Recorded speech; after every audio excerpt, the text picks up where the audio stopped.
Tonight is Nelson Vergel, a former chemical engineer born in Venezuela.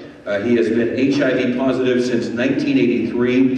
He has become a leading treatment advocate for various syndromes and wellness in HIV disease. Using his chemical engineering knowledge, he gathered research data from studies in the field of sports nutrition, supplemental exercise, and anabolic therapies. Let's do the second half, Dave. In 1994, Nelson created the Program for Wellness Restoration, a national nonprofit organization that today hundreds of physicians and dietitians across the county work with power to enhance the health of HIV-positive patients. Nelson gives lectures extensively around the country and overseas, providing over 200 seminars in English and Spanish. In June 1998, Nelson opened the Body Positive Wellness Center in Houston, Texas, and continues his work through Houston today. Please welcome Nelson Vergel.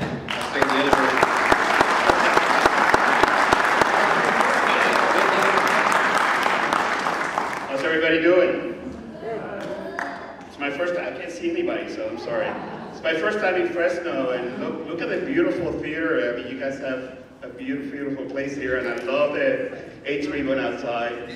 I've been positive for 27 years. I'm Venezuelan, and I'm an immigrant, like probably many of you. Raise your hand here for Latino brothers and sisters. And I was one of those that didn't think I was going to make it. I got here to the United States in '84, and didn't really think that I was going to be one of those. Back then, it was HIV was called a gay disease. We didn't know that it was a virus, and we didn't know that it wasn't only affecting people with HIV that were gay, but also later on women and heterosexuals too. I found out, unfortunately, against my will. I didn't really want to get tested. As you probably, some of you may or may not know, back then we didn't have a thing to take, not even a single drug. I was tested in '85, and I just had come to the United States to make it. You know, big dreams, no visa, like many people brought in this room, coming here with big dreams, and yet thinking that I was going to die. And I was sent home and basically said, well, go home and pray, get your things in order, because, you know, this disease back then was killing people within a year after we were told. So, you know, after crying for probably 3 days, and alone, you know, in Texas by myself, without my family, decided, well, you know, either I sit here and cry and die, or do something about it, you know. And back then there was basically very little to do. Got lucky to start training with the CDC. The government had a training for counselors. So I became a counselor at night, volunteering, when really the one that needed counseling was me. but helping people gets you out of your head. It took a while. Now we have, you know, it's 28 years. We have 28 drugs. Many of us are living longer. I'm 50 now. I was 25 when I was tested. Didn't even think I was going to be 30 back then. So good news. You know, we have a lot of treatments. We have a lot of hope. We have a bright future ahead of us. Many of us may get old to be 80, 90 years old. And for some of us, like myself, I didn't really prepare myself to get old. So now I have to pay my bills and actually do, you know, the things that most people do. But I'm here to just tell everybody that there's hope. Never give up. Take charge. You know, don't just assume that physicians, everybody's busy around you. Take charge. Ask questions. Take care of yourself. Exercise. Eat well. Take care of yourself and take your meds. First of all, take your meds. For those of you that have to take meds, not everybody has to take meds. We're very lucky. There's 33 million of us around the world. 33 million. 33 million have died already. And 5,500 people die every day around the world. So we're lucky in this country to have access to treatment. Most people in Africa, 22 million people in Africa don't have access to treatment, many of them. So when we complain that we are lucky that we got this disease that stigmatizes us, people discriminate against us. But at the same time, we're kind of lucky to be in a country where drugs that cost, up to $20,000 a year can be provided to many of us that don't have insurance.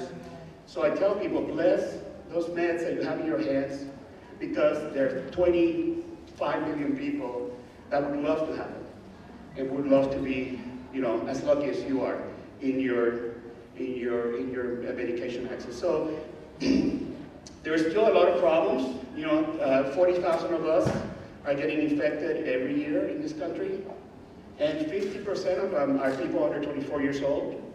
So kids under 24 years old are getting infected with HIV, and they're going to live a life of stigma. We have a lot of stigma still, a lot of discrimination. When I was tested, they were testing us for employment. They were testing, thank God, last week, I don't know if you guys, 2 weeks ago, if you guys heard, President Obama dropped the ban on immigration and HIV, which for me, I'm getting emotional. For me, was a big deal. It's a big deal that we don't have to be afraid.